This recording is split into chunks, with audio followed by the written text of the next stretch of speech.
Tani do flasim sot për historinë e Biblës. Është pak me gërma të vogla. Lexoni dot atë? Me shpresë? Okej, dakord. Edhe dua që të nis sot me një temë që mbase disa nga ju e din tashmë, po do jetë një refreskim, kurse disa të tjerë mbase është herë e parë. Edhe gjithë kjo sepse patjetër që me gjithë këtë punë që kam bërë Erioni dhe Jonida, edhe fakti që kemi këtë tani, them se është e rëndësishme që ne të flasim pikërisht për këtë, edhe është pse na duhet një përkthim i ri. Pse na duhet? Kemi një Bibël në dorë, nuk mjafton? Domethënë do të jenë disa njerëz që do të mendojnë këtë pyetje, do thonë po bolle kishim, pse duhet të kemi edhe një tjetër? Çfarë ndryshimi ka vërtet? Gjëra të tilla. Po kjo kish e di fare mirë rëndësinë e fjalëve të veçanta të Biblës. Mbase jo të gjitha kishat e theksojnë aq shumë sa ju studimin e fjalës, po ndiqni pak sepse për shembull nga fjalët e urta, kapitulli 22, vargjet 20 e 21 thon, a nuk të kam shkruar gjëra të epërmet në këshilla dhe njohuri, që të bëj të njohësh vini re sigurishtëmërinë e fjalëve të së vërtetës. Është shumë keq në qoftë se për shembull bie rasti që ke një libër që quhet Bibël në dorë, edhe nuk jeni 100% të sigurt a janë ato fjalët e duhura që duhet të jenë aty apo jo. Edhe për fat të keq ndodh ndonjëherë që për arsye të ndryshme dalin përkthime, për arsye të do ta shpjegoj nesër, por duhet të kemi atë sigurishtëmërinë të fjalëve të së vërtetës. Edhe thot pse, që ti të mund të përgjigjesh me fjalët e së vërtetës atyre që dërgojnë te ti. Domethënë, do vinë njerëz në jetë edhe që do të kërkojnë, domethënë, për ndonjë gjë lidhje me Zotin, me të vërtetën, edhe duhet të kemi të sigurt përgjigjen, sepse kemi të sigurt fjalët të veçanta. Edhe Bibla është koleksioni i fjalëve të Zotit. Jo thjesht një mesazh i përgjithshëm. Kjo është mjaft e rëndësishme. Pa Biblën, siç tha vlla Zani, nuk do dinim gjë për Perëndin. Nuk kuptojmë gjë në lidhje me jetën e Zotit edhe për planin e tij ndaj nesh, nëse ai nuk na zbuloi atë neve. Nuk e gjejmë dot duke kërkuar vet, duke bërë një investigim vet. Nuk na del pastaj kështu. Faktikisht Zoti, lavdi Zotit që e mori këtë iniciativë dhe na ka zbuluar vetveten. Edhe kur Zoti zbulon vetveten, ai zbulon vetveten në dy mënyra të veçanta. Besoj se mund ta dini tani, po e para e quajmë zbulesa e përgjithshme. Dhe zbulesa e përgjithshme vjen me dy mënyra. Një është nga natyra, edhe tjetra është nga ndërgjegja.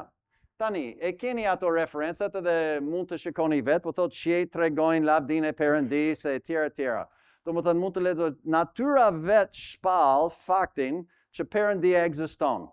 Çdo thotë që çdo njeri në botë, pavarësisht ateist, musliman, fetar, jo fetar e tjera me radhë, të gjithë kanë diçka, një farë zbulesë nga Perëndia, nga vetë mrekullia e natyrës. Po edhe njeriu është i veçantë nga kafshët, patjetër, edhe në njeriu, domethënë Zoti ka vendosur një ndërgjegje. Edhe ndërgjegja është ajo zë, për shembull, që është brenda jush, që ju thotë, a kjo është e drejtë? Kjo nuk është e drejtë. Pse e bëri kështu? Pse e bëri ashtu? Edhe interesant se njerëzit ateist që e hedhin poshtë Biblën prapë kanë një farë kuptim të së drejtës. Kush e ka drejt, kush nuk e ka drejt, si ka mundësi, si më trajton ti mua, kështu nuk është e drejt, sipas kujt? Okej, është ndërgjegja brenda, është zëri i Zotit, është mënyra si Zoti u flet të gjithëve edhe të pashpëtuarve që ka diçka mangut, ka diçka që duhet bërë. Por kjo megjithse tregon që ekziston një Zot, nuk mjafton që ne të njohim atë. Që të njohim atë duhet të kemi një zbulesë specifike.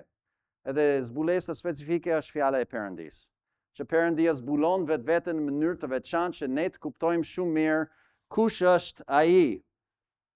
Edhe këto fjalë të sakta, duke vazhduar, duke lexuar nga Psalmi 19, pjesa e parë është për zbulesën e përgjithshme, pjesa e dytë për zbulesën specifike, mund të lexoni atë në kohën tuaj, kemi shumë për të kaluar. Megjithatë, është shumë e rëndësishme fjala e Perëndisë në jetën tonë, apo jo?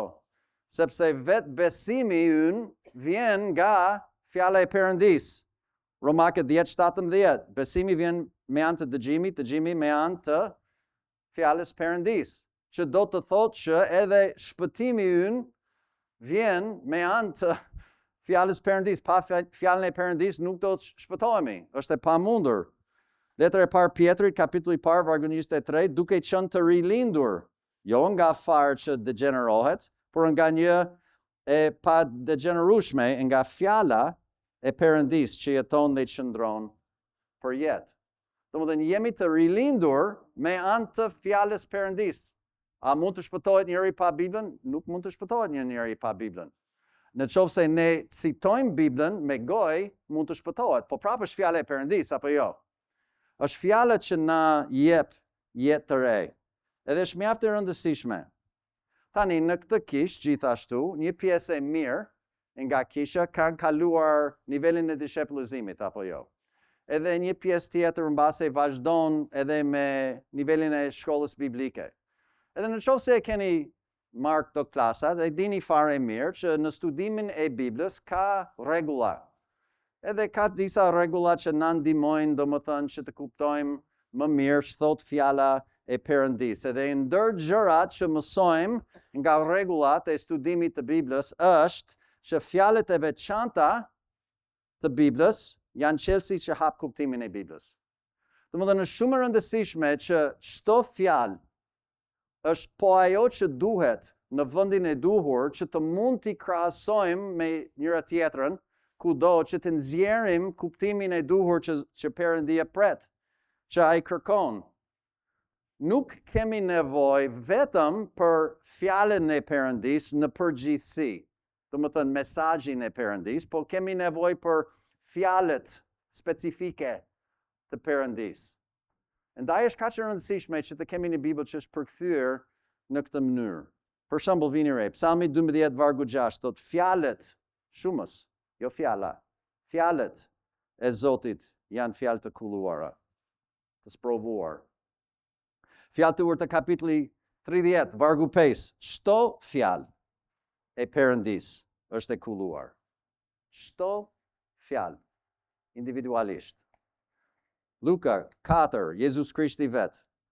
Luka 4:4, Jezusi u përgjigj duke thënë është shkruar, njeriu nuk do të jetojë vetëm me bukë, por me anë të çdo fjale të Perëndisë. Çdo fjalë ka rëndësi. Dhe kur ta kanë bërë punën edhe Erioni do të flasi vet, por ata kanë filluar përkthimin duke përkthyer fjalët spari përpara se të fillojnë me një varg, të mbledh bashkë në një varg. Çdo fjalë ka peshën e vet, edhe shumë e rëndësishme që të jetë e saktë. Edhe ne si pastor dhe mësues të fjalës Perëndisë, çfarë punë bëjmë ne? Puna që bëjmë ne është e thjeshtë, nuk është sekret. Ne thjesht hapim Biblën edhe studiojmë fjalët. Ç'thot kjo fjalë? Si përdor Zoti këtë fjalë në vend të tjera dhe duke mbledhur kuptimin e plot që Zoti i përdor atë fjalë atëherë nxjerrim kuptimin e plot të fjalës në atë pasazh, bashkë në kontekstin e pasazhit dhe ju japim mësime nga gjitha ato mësime që keni marrë në rritjen tuaj me Zotin. Domethënë këto krahasime fjalësh është punë e mësuesit, është punë e pastorit, është punë e gjithëve faktikisht nëse do të studioni fjalën e Perëndisë. Edhe është sepse Bibla është e veçantë si një libër apo jo. Bibla është e plot dhe e kompletuar. Është fantastike, sinqerisht. Bibla jep kuptimin e fjalëve që janë brenda në Bibël. Bibla është vetë fjalori i vetës. Është enciklopedia e vetvetes. Nuk kemi nevojë të lexojmë libra të tjera komentare për Biblën. Megjithëse mund të ndihmojnë, nuk them që nëse lexoni libra të tjera dhe ju ndihmojnë, okay, ju ndihmojnë, po nuk është e nevojshme e detyrueshme që të kuptoni Biblën. Nëse doni të kuptoni Biblën, vetëm studioni Biblën, sepse Bibla i përdor këto fjalë në mënyrë të veçanta. për shembull kur themi të përsosur, për shembull, bie fjala. E përsosur nuk do të thotë pa mëkat. Perëndia nuk e përdor atë fjalë në kontekstin brenda në fjalën e Perëndisë që do të thotë pa mëkat. Ne mund të jemi të përsosur përpara Perëndisë, por nuk jemi pa mëkat. Jemi të rritur, jemi të kompletuar tani. Domethënë Perëndia vet jep kuptimin. Edhe ne duhet të kemi një Bibël që i ruan ato fjalë të veçanta vet. Është shumë e rëndësishme. Tani ne e dim, e kuptojmë që Zoti e dha fjalën, kështu thot Psalmi 68. Zoti i dha fjalën e tij. Është puna e tij që na e dha, lavdi Zotit për atë. Po si na dha fjalën? Nga erdhi fjala e Perëndisë. Tani është një studim i thjeshtë nga fillimi, domethënë, po e dim shumë mirë, 2 Timoteut kapitulli 3 dhe vargu 16 që thotë i gjithë shkrimi është dhënë me anë të frymëzimit të Perëndisë. Domethënë Zoti dha fjalën, po si e dha? E dha me anë të procesit të që quhet frymëzimit të Perëndisë. Edhe frymëzimi, domethënë, është kur Zoti fryn jetë në diçka ose dikë. Frymëzimi është kur Zoti fryn jetë në diçka. Zanafile 2, vargu 7, Zoti Perëndia formoi njeriu nga pluhuri i tokës dhe frymoi në fezat e hundës së tij frymimin e jetës. Dhe çfarë ndodhi pastaj? Njeriu u bë një shpirt i gjallë. Jeta hyn kur Perëndia fryn e frymëzon. Jobi 33, vargu 4. Fryma e Perëndisë më ka bërë dhe frymimi i të plot fuqishmit më ka dhënë jetë. Jeta vjen. Ky libër është i gjallë, thot. Edhe është frymëzimi i Perëndisë. Por, duke vazhduar me këtë mentalitet, frymëzimi pa mirëmbajtje nuk ka vlerë. Po sikur Zoti ka frymëzoj atë fillimin, edhe e ka punuar me njerëzit duke folur fjalën e tij në fillim. Po në qoftë se nuk e kemi të shkruar dhe të mirëmbajtur deri në sot, është barës sikur nuk ka bërë gjë, sepse nuk kujtojmë dot, nuk ishim atje në atë kohë, për shembull. Kemi nevojë që të kemi të regjistruar edhe të mbajtur mirë, që ne të mund të dim ato fjalët të veçanta të sakta që të kemi sigurishmërinë e fjalëve të Perëndisë. Ndaj, thot nga fjala, siç e lexova më përpara, Psalmi 12:6, do vazhdojmë me vargun 7. Fjalët e Zotit janë fjalë të kulluara, si argjendi sprovuar në fudheu. I kulluar 7 herë, ti do t'i ruash ato, o Zot, ato fjalët, do t'i mirëmbash ato nga kjo gjenerate për jetë. Zoti premton që do t'i ruaj, do t'i mirëmbaj fjalët e tij. Mateo, atëherë, prandaj Zoti mund të thoshte për shembull, shumë e njohur, Mateo 24:35, qielli dhe dheu do të kalojnë, por fjalët e mia nuk kanë për të kaluar. A keni menduar pak ndonjëherë për këtë? Si ka mundësi që fjalët e tij nuk kanë për të kaluar, sepse Zoti premtoi që do t'i ruaj, do t'i mirëmbaj. Derisa ai premtoi që do të bënte, pyetja është, ai ka bërë këtë apo jo? Gënjeu apo jo? Patjetër jo. Atëherë duhet të gjenden diku apo jo? A kemi ato fjalë të mirëmbajtura të Perëndisë sot? Ne, si besimtarë të Biblës, do të themi, po e kemi, lavdi Zotit, sepse e pranojmë me besim. Po pyetja tjetër është, ku mund të gjejmë ato fjalët e mirëmbajtura sot? Pse ka kaq shumë përkthime të ndryshme në botë, në gjuhë të ndryshme? Jo vetëm nga gjuhët, por në çdo gjuhë. Mund të flas pak pastaj nga Amerika ka qindra versione të Biblës.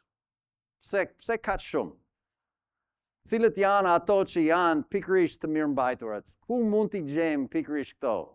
Deri tani në Shqipëri s'para keni pasur këtë sfidë për të dalluar. Po tani pak nga pak do t'i dalin, domethënë që duhet t'i dalloni ku mund t'i gjeni edhe ku do të keni pak probleme.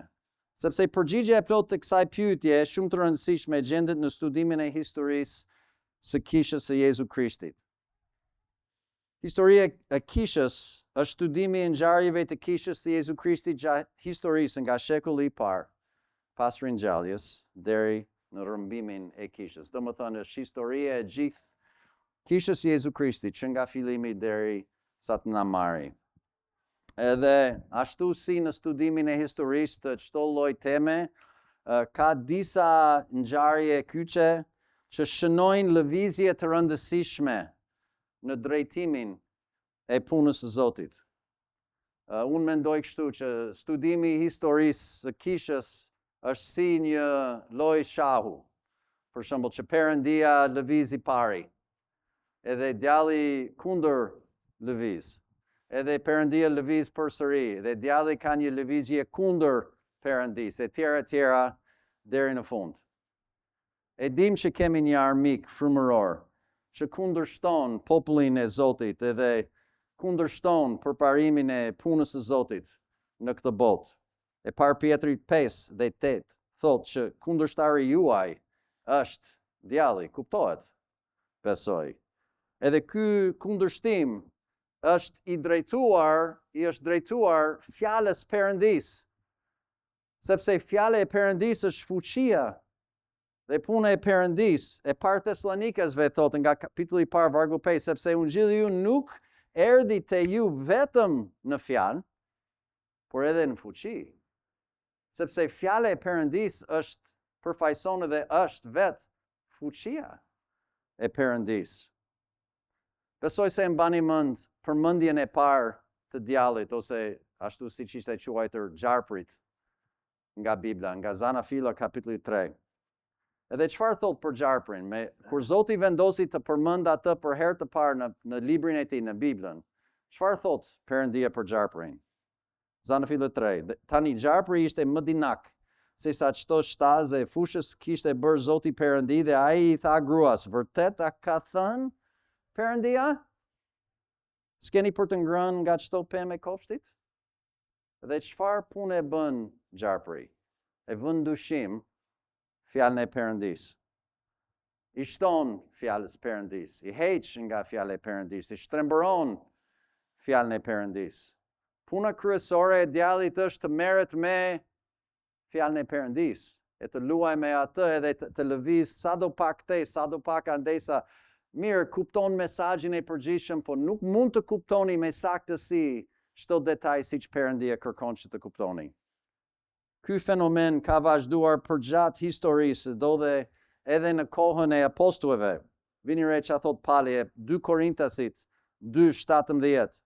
Pali vetë tha se ne nuk jemi si shumë të tjerë që degenerojnë fjalën e Perëndisë. Vini re që nga shekulli i parë kishës ishin disa njerëz që degeneronin fjalën e Perëndisë. Interesant. Vazhdon letra e 2 Korintasit 4.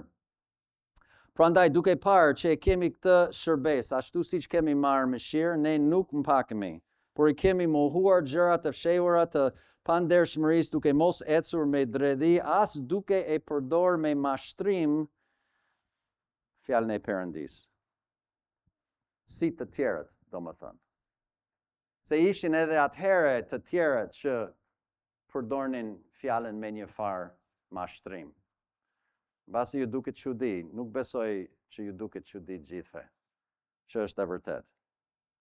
Tani, nuk mund të futemi thellë në studimin e historisë së kishës, sepse kjo kërkon një vit të tërë në shkollën biblike mbase për të gërmuar gjitha. Por megjithatë, unë personalisht, me gjithë studimet që kam bërë unë të paktën, unë mund të thjeshtoj të gjithën me këtë. Unë besoj studimi i historisë së kishës së Jezu Krishtit, nga ringjallja deri te rrëmbimi, nuk është thjesht një studim i ngjarjeve të njerëzve historike, për shembull. Unë mendoj që studimi i historisë së kishës më tepër është studimi i zhvillimit të fjalës Perëndisë, të mirëmbajtjes të fjalës Perëndisë. Çfarë ka ndodhur në botë? Kë ka përdorur Perëndia? Kë ka përdorur djalli për të kundërshtuar avancimin e fjalës Perëndis, që të jetë në gjendje që çdo njeri në botë të ketë mundësi të ketë atë sigurishtëmërinë e fjalëve. Ky është thelbi i studimit të historisë së Kishës. Edhe tani, në qoftë se ne jemi besimtar të Biblës, në qoftë se i themi që i besojmë fjalës edhe jemi të tillë, atëherë si mund të studiojmë historinë e Kishës ndarë nga Bibla? Domethënë, në qoftë se Bibla është autoriteti përfundimtar për çdo gjë që besojmë e dimë, është vetëm një gjë që na jep sigurinë e gjërave që themi që dimë, atëherë duhet të kemi një udhëzim direkt nga Bibla që të mund ta kuptojmë edhe historinë e Kishës. Edhe faktikisht ekziston një drejtim nga fjala e Perëndis për të parë këtë gjë dhe fillon patjetër nga libri i Veprave të Apostullëve. Ju e dini shumë mirë mbase që libri i Veprave të Apostullëve është libri që tregon veprat e apostujve menjëherë pas ringjalljes së Jezu Krishtit, në ato 30 vjet për shembull, pas ngjitjes së Jezu Krishtit në qiell. Edhe ato ngjarjet janë që janë.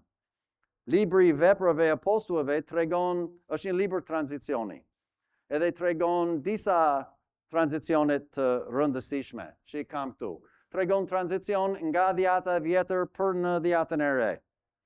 Tregon nga sistemi i ligjit me Mojsiun tek sistemi i hirit me anë të besimit në Jezu Krishtin. Për shembull, tregon sistemin ku Izraeli ka qenë populli i Perëndis, që tani Kisha është populli i Perëndis. Kur ishin izraelitët, patjetër ishin judejt, ishin qifutët. Tani Kisha kryesisht është kishë jo qifute. Fillon me shërbimin e Pjetrit, që është shërbim ndaj qifutëve kryesisht, edhe mbaron me shërbimin e Palit, që është apostulli jo qifutëve.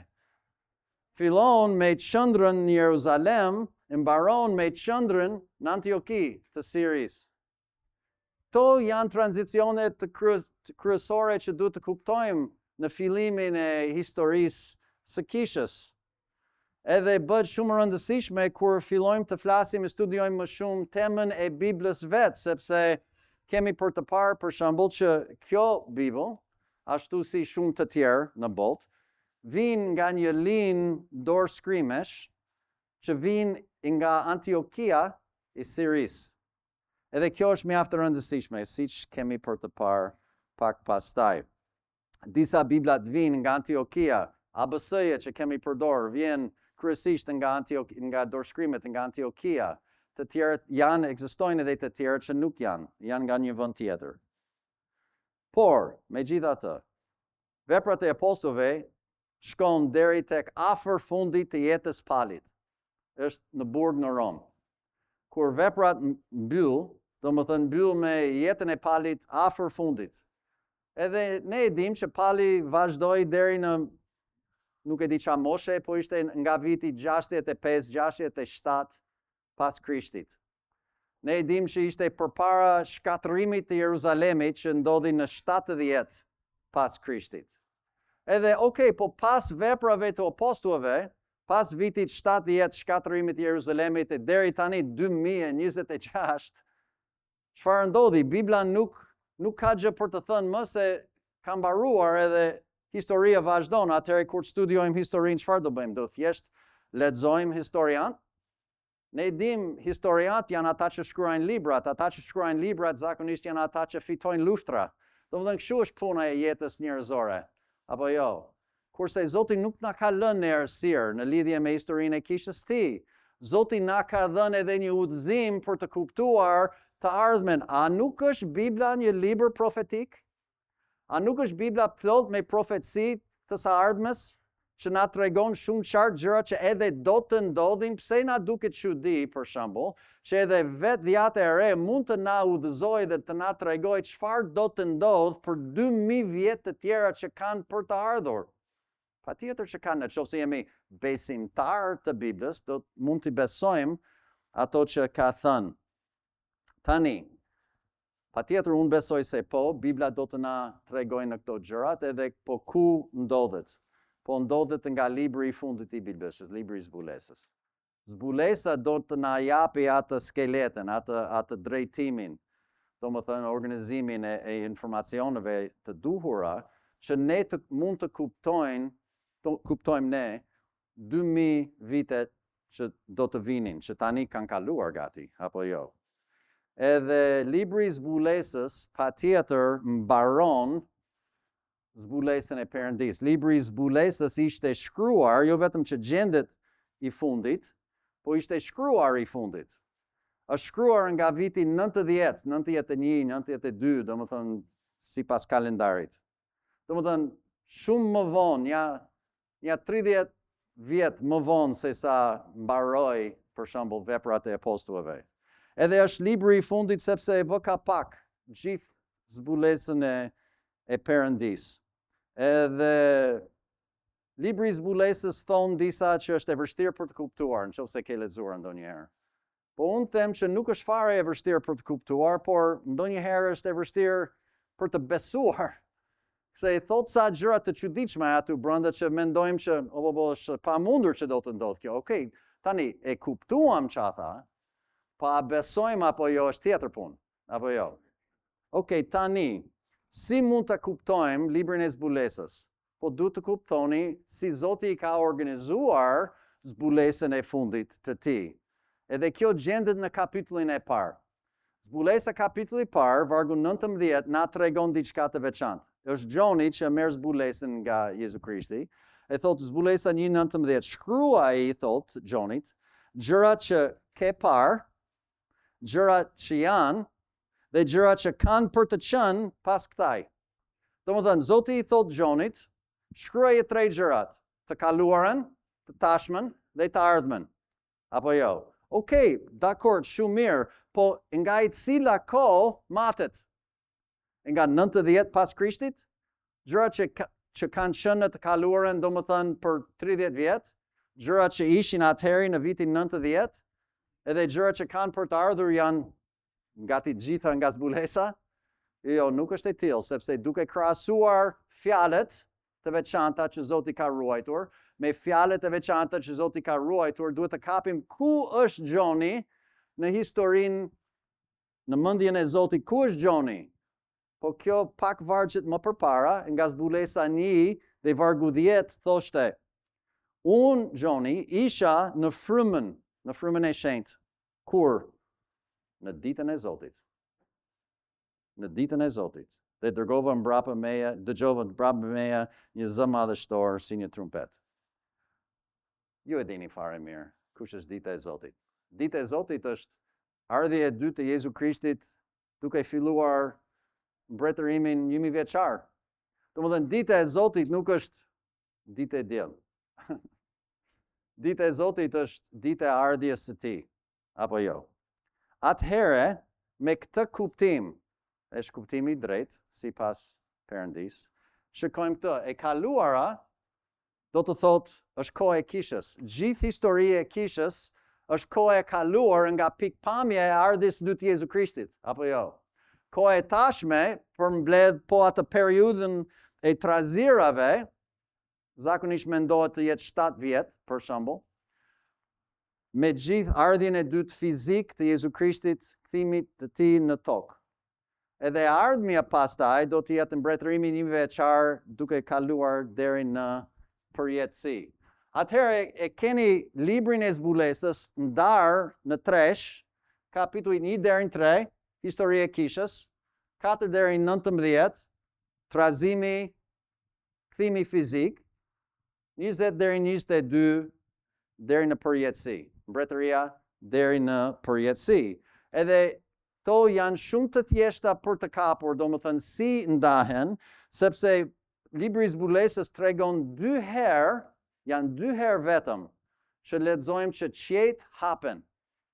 Qiejt hapen. Një është nga zbulesa kapitulli 4. Zbulesa 4 vargu I parë thot, pas kësaj pash dhe ja, një derë ishte hapur në qiell. Dhe zëri I parë që dëgjova, që si një trumpet që fliste me mua, I cili tha ngjitu këtu lart, dhe do të dëvtoj gjërat që duhet të ndodhin pas kësaj. Edhe hera tjetër është nga zbulesa 19 është kthimi i Jezu Krishti, kthimi fizik i Jezu Krishti, zbulesa 19:11. Dhe pash të hapej qielli. Dhe ja, një kal i bardhë, dhe ai që ule mbi të quhej besniku dhe i vërteti, dhe me drejtësi bëri ai gjykon dhe bën luftë. 2 herë qiejt hapen. Herë e parë, kur hapet qielli, dikush ngjitet, Gjoni, përfaqëson trupin e Jezu Krishtit. Herë tjetër qiejt hapen, dikush zbret, Jezu Krishti në lavdërim për të gjykuar dhe për të vendosur mbretërinë e tij mbi tokën. Atëherë me këto 2 ndarje kryesisht kemi 3 pjesa: e kaluara, koha e kishës, e tashma, domethënë trazira dhe kthimi fizik, e ardhmja, e kemi mbretërimin e përjetësinë. Libri i zbulesës ndat në këtë mënyrë dhe duke kuptuar këtë keni për të kuptuar shumë mirë gjithë librin edhe nuk është e aq e vështirë. Atëherë ç'do të thotë kjo? Ç'do të thotë? Do të thotë që nga zbulesa 2 dhe 3, pjesë e kishës, gjejmë 7 letra drejtuar 7 kisheve të Azisë së vogël. Edhe është parashikimi i 7 periudha kohore që përshkruajnë karakteristikat e kohës së kishës për 2000 vjet që nga ringjallja deri te rrëmbimi.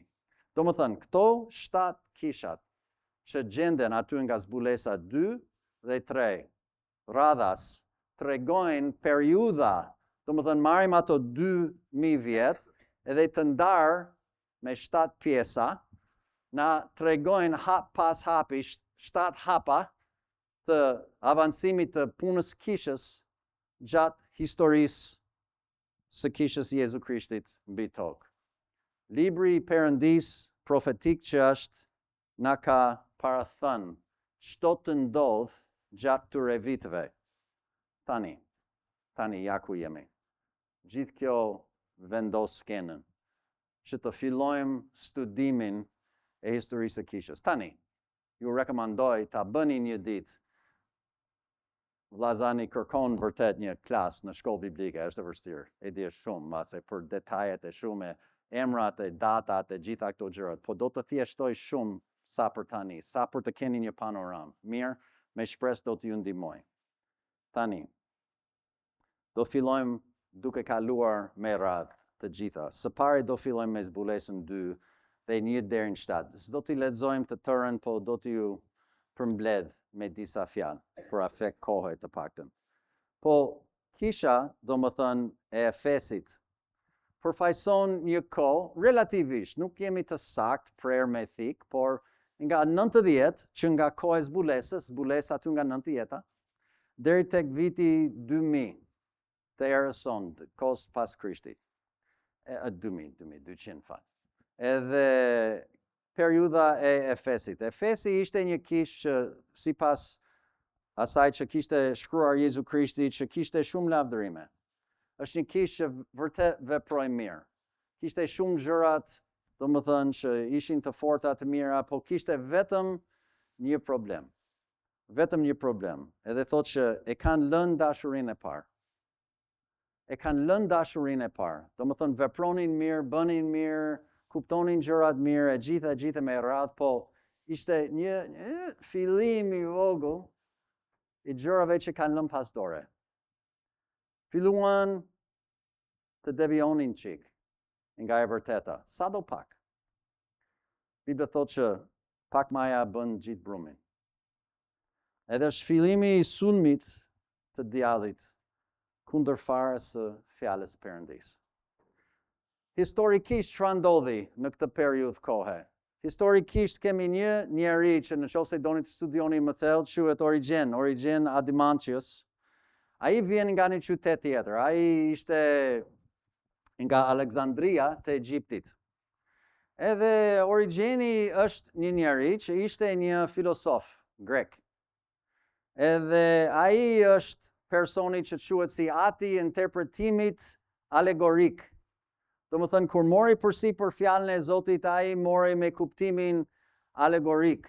Domethënë fjala e Perëndisë nuk është fjala e Zotit fjalë për fjalë, ashtu siç e thot, ashtu e ka kuptim, por është simbolik, alegorik. Edhe ai ishte I pari që fillonte të prezantonte këtë filosofi.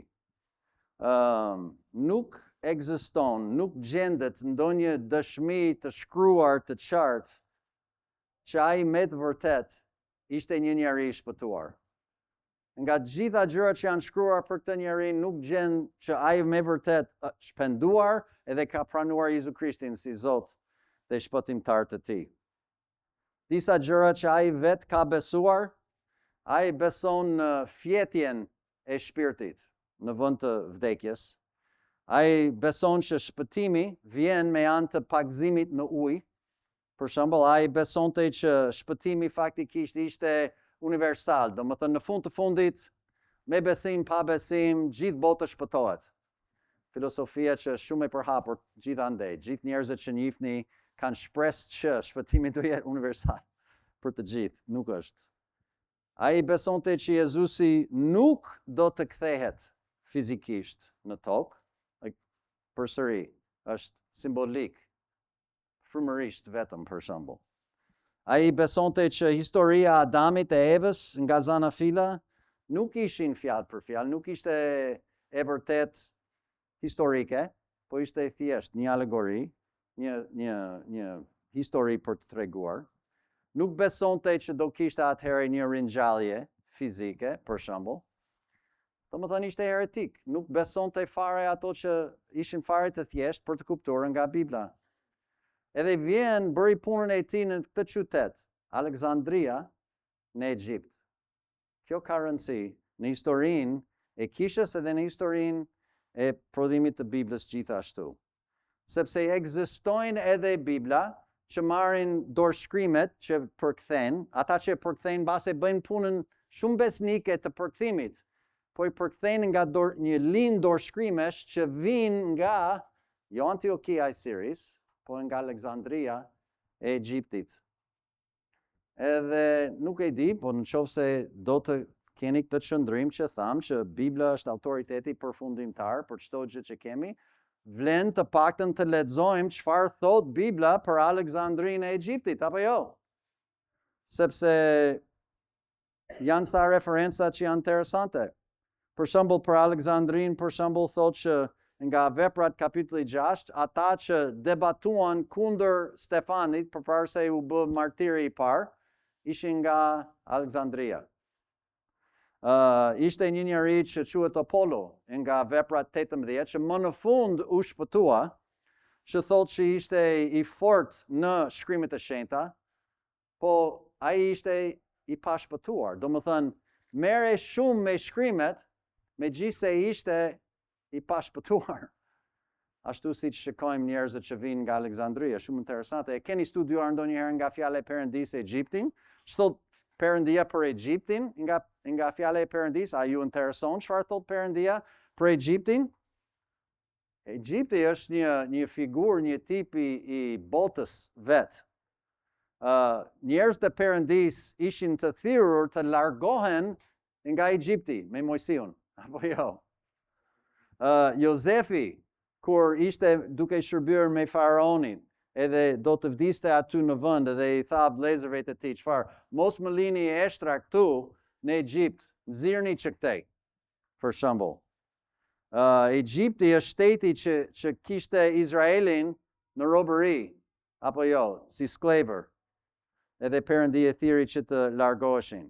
Faraoni është një nga vetëm 2 persona nga gjithë Bibla që përfaqëson djallin vet, quhet një dragua.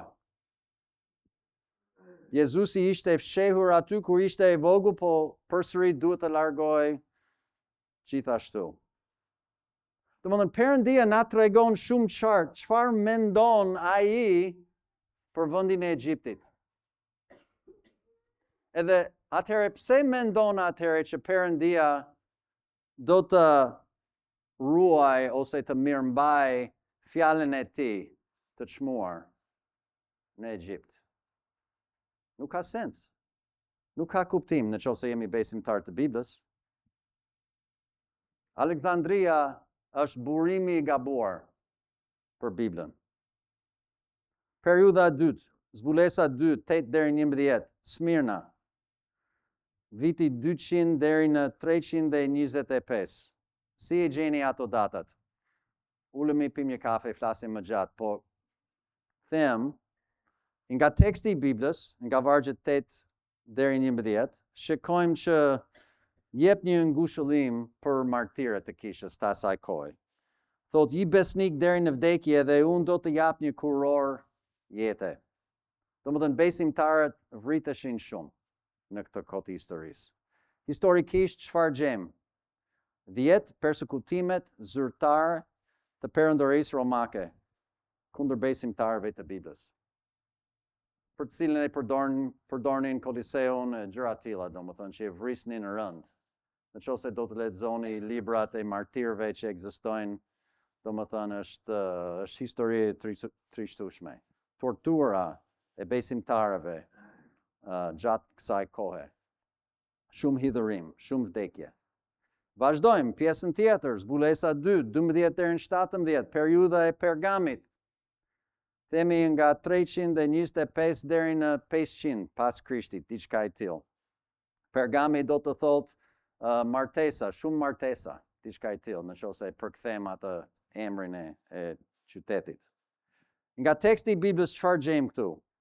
Këtu gjejmë që vetë Satani ka një vend brenda në këtë kishë. Satani ka vendin e tij brenda në këtë kishë. Këtu gjejmë diçka që quhet doktrina e Nikolajitëve në këtë kishë të Pergamit. Ata Nikolajitët, Niko do të thotë sundues, lajitët do të thotë njerëz të thjeshtë. Doktrina e Nikolajitëve është një doktrinë që mëson që ka një klasë njerëzish që sundojnë mbi popullin e thjeshtë, me kuptimin fetar, me kuptimin frymëror. Në lidhje me këtë, interesant, ishte një kohë pikërisht që atëherë vendoseshin domethënë një klasë priftërinj nga kisha katolike që sundonin mbi popullin e thjeshtë. Sepse këtu në këtë kohë historike, domethënë, shohim që kisha në një farë kuptim martohet me botën. Çfarë ndodhi historikisht? Është koha e Konstantinit, perëndori romak. Edhe historikisht, domethënë nëse i dini historinë e Konstantinit, domethënë ai në një betejë e famshme, domethënë quhet the Battle of Milvian Bridge, domethënë që ai do të luftonte kundër armikut edhe duke dalë aty e kishte një vizion, nuk e di e keni lexuar ndonjëherë. Vizioni i tij kishte shenjën e kryqit. Edhe i dëgjoi një zë nga qielli që thoshte, me këtë shenjë do të konkurosh. Domethënë me këtë shenjë do të fitosh, do të sundosh. Edhe pak nga pak ai pastaj në buroj të ushtarëve kishte vendosur shenjën e kryqit edhe Rom kishte fituar betejën edhe ai ishte shumë i gëzuar edhe tha do të bëjmë fen e krishtere, feja zyrtare e perandorisë.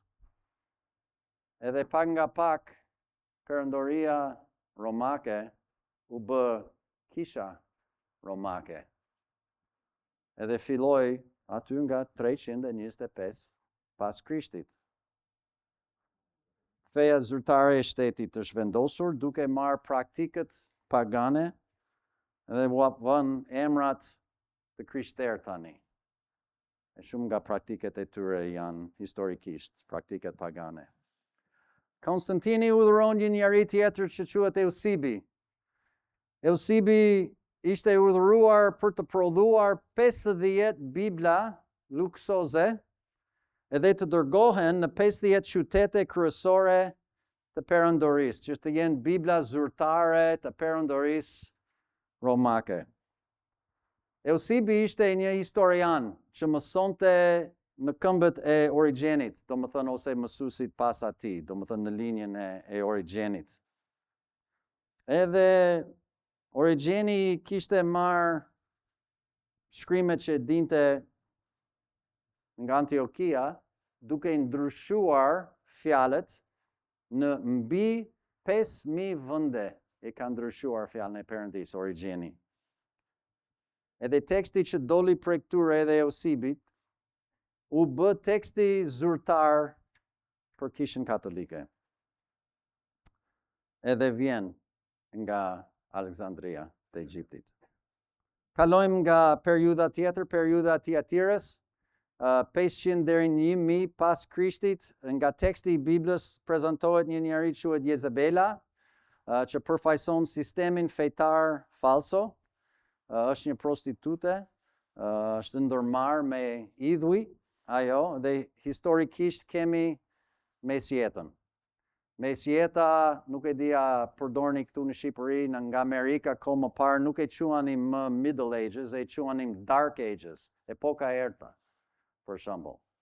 Edhe sepse në këtë kohë, drita e së vërtetës Perëndis gati u fik fare. Edhe kishte shumë probleme. Kisha katolike kontrollon shumicën e Evropës në këtë kohë. Njerëz të thjesht nuk kishin Bibla. Mesha ishte bërë në latinisht, vetëm askush nuk e kuptoi. Priftëria ishte krejtësisht e korruptuar, edhe ata që donin të kundërshtoheshin ishin të bërë të heshtur. Ishin sa njerëz me emra që mbase nuk mund ta dini, Waldensens, Albigensens, Lollards, Paulicians, ishin grupimet të besimtarëve reale të asaj kohe që ishin të persekutuar rënd. Vazhdojmë me kapitullin 3, periudha e Sardës. Mbarojmë pjesën e mesjetës nga 1000 deri 1500 pas Krishtit. Nga teksti i Biblës thotë që këta kishte një emër që ishin gjallë, por ishin të vdekur. Historikisht është koha e kryqëzatëve. Kryqëzatët e dini shumë mirë që kishte jashtëzakonisht shumë gjakderdhje. Edhe errësira frymërore totale. Por është errësira e rënd, gjithmonë errësira është më e plot menjëherë përpara agimit, sepse agimi vjen në kohën e Filadelfisë. Zbulesa 3:7 deri në 13. Filadelfia 1500 deri në 1880, them unë, gati 1900 pas Krishtit. Tani afrohemi kohës tonë. Nga teksti i Biblës, nuk ka asgjë të keqe thënë kundër kësaj kishe, vetëm gjëra të mira. Kjo kish kishte çelësinë e Davidit. Kjo kish kishte ruajtur fjalën e Perëndis. Kështu thot nga vargu 10, Zbulesa 30, me qënë se ke ruajtur fjalën e durimit tim, edhe unë do të ruaj nga ty ora e tudimit, e cila ka për të ardhur mbi gjithë botën për të sprovuar ata që banojnë mbi dhe. Kjo kishte një derë të hapur nga Zoti dhe askush nuk mund të mbyllte atë. Çfarë ndodhi historikisht? Reformimi protestant. Në këtë kohë, pak shumë nga 1500 pas Krishtit. Në këtë kohë, Bibla është përkthyer në gjuhë të populleve dhe në gjuhë kryesore të Evropës. Personi kyç për të ditur kush është Erasmus. Erasmusi bëri tekstin, domethënë për Testamentin e Ri nga Antiokia e Siris nga 1516. Nga i cila dolën shumë Bibla të njohur sot nga Antiokia në Evropë. Në Zvicër, domethënë 1530, Bibla Zuriu. Luther nga gjermanisht 1534, Olivetan në frëngjisht 1535, Valera spanisht 1569, Karoli hungarisht 1590, Diodati italisht 1607, King James anglisht 1611. Gjithë këto Bibla besnike që kanë rrjedhur nga dorëshkrimet nga Antiokia e Siris gjatë periudhës së historisë së kishës së Filadelfisë, fjala pikërisht që thot ata janë që kanë ruajtur fjalën time. Dere hapur nga Perëndia për lëvizjen më të madhe misionarës në botë. William Carey, Adoniram Judson, Hudson Taylor, David Livingstone, ku fjala e Zotit shkon në mbar botën. Edhe ishte një rizgjim frymëror. Kurse kisha e fundit, periudha e Laodicesë, 1880 deri te rrëmbimi i kishës që do të vi së shpejti. Nga teksti i Biblës për Laodicen nuk ka asgjë të mirë thënë për Laodicen. Kjo kish nuk është as e ftohtë, as e ngrohtë, është e vakët. Mendojnë se janë të pasur, po Zoti thotë që janë të varfër. Mendojnë se shohin, Zoti thotë që janë të verbër. Kjo është kisha e fundit përpara rrëmbimit. Pastaj zbulesa 4, një derë është hapur në qiell, Gjoni përfaqëson kishën gjitet lart. Pas zbulesës kapitulli 3, kisha nuk përmendet më në librin e zbulesës.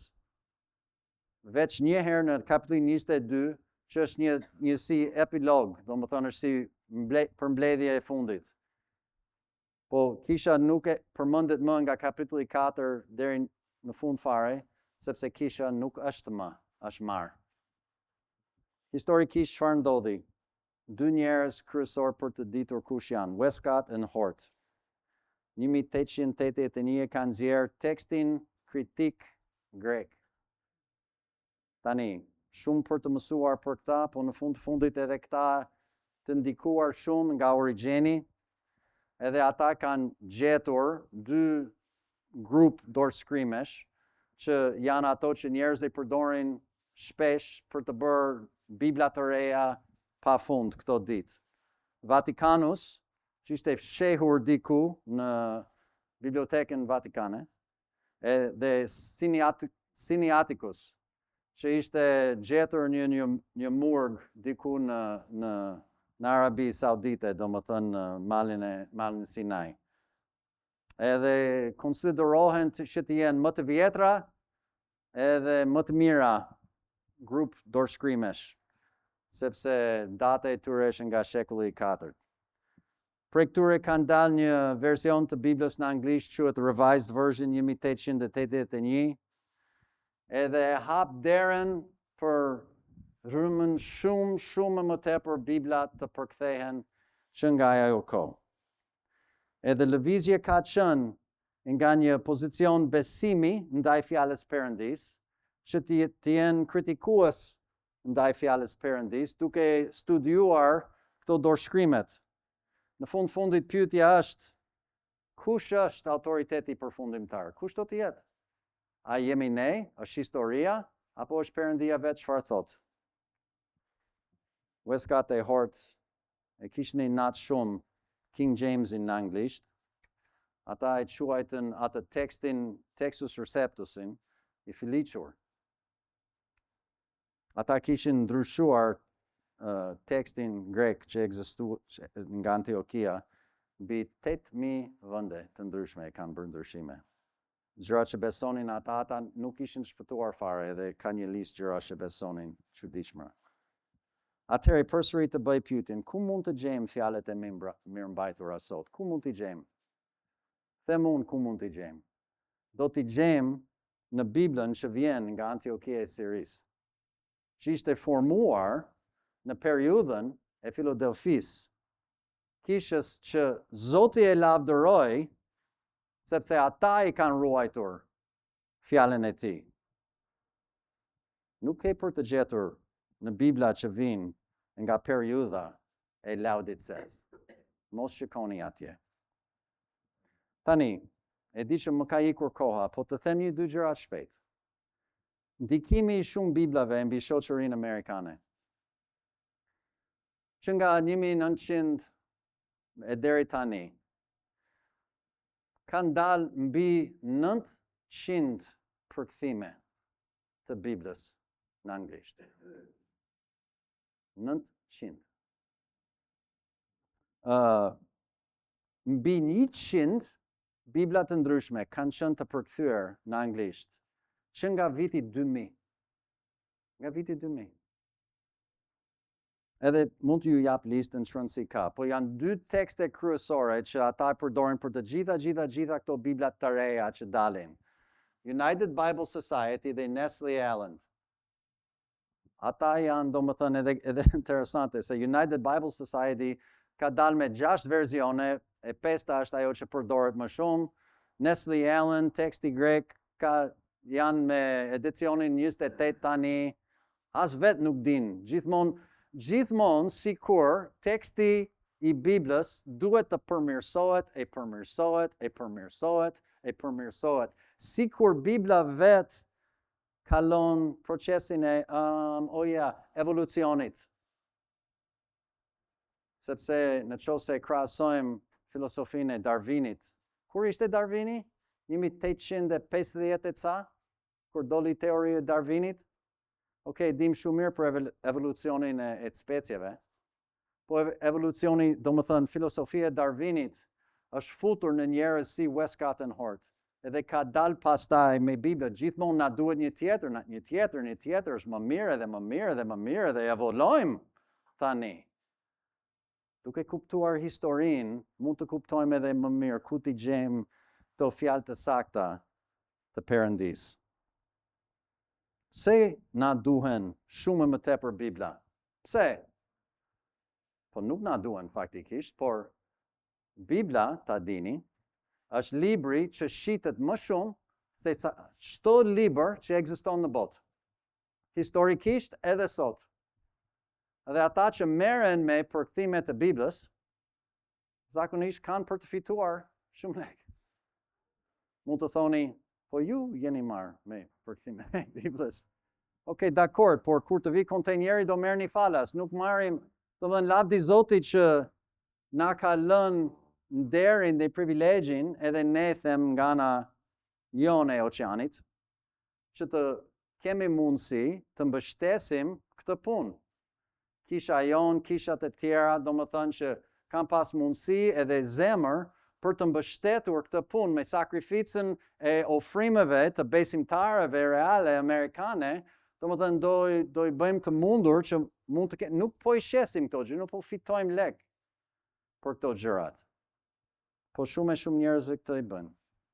Edhe shumë më tepër Bibla vetëm krijon konfuzion, apo jo? E parë Korintëse 14:33, Perëndia nuk është autori i pështjellimit. Nuk është Perëndia, është dikush tjetër.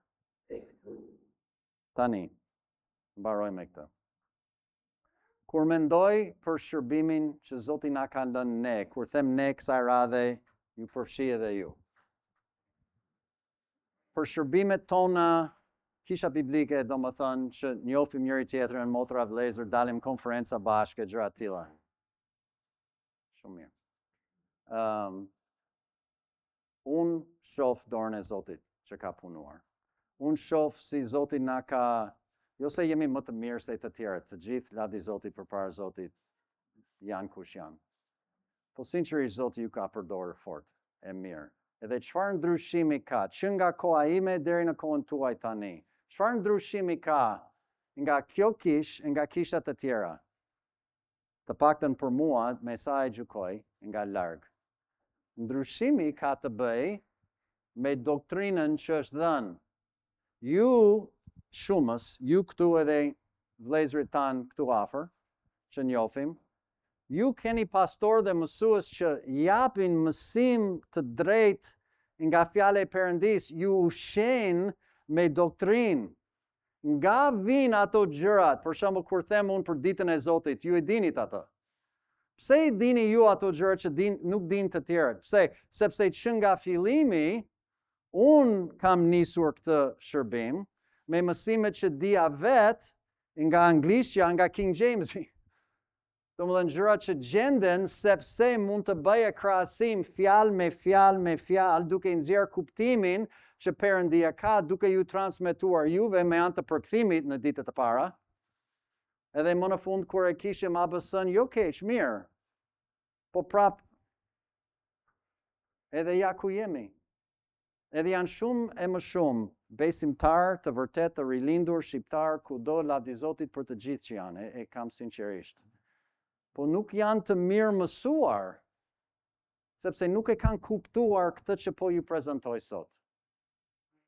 Tani zgjata shumë dhe ju falenderoj për vëmendjen, po do të lë këtë të fundit. Ne besojmë se Bibla është fjala e Perëndis, amen. Ne besojmë që është e plotë dhe pa gabim dhe është autoriteti përfundimtar për të gjitha çështjet e besimit dhe praktikës. Do të jetë autoriteti ynë edhe për vetveten e saj, sepse jemi besimtar. nuk jemi kritikues. Le të lutemi. Zot Perëndi, faleminderit për bekimet e tua dhe faleminderit për këtë dhuratë që na ke dhënë. Nuk jemi të denjë, po jemi mirënjohës. Merre tani, përdore në rritjen tonë, sepse qenxhi është i denjë të marrë gjithë lavdin. Lutemi për këto gjëra në emrin tënd. Amen.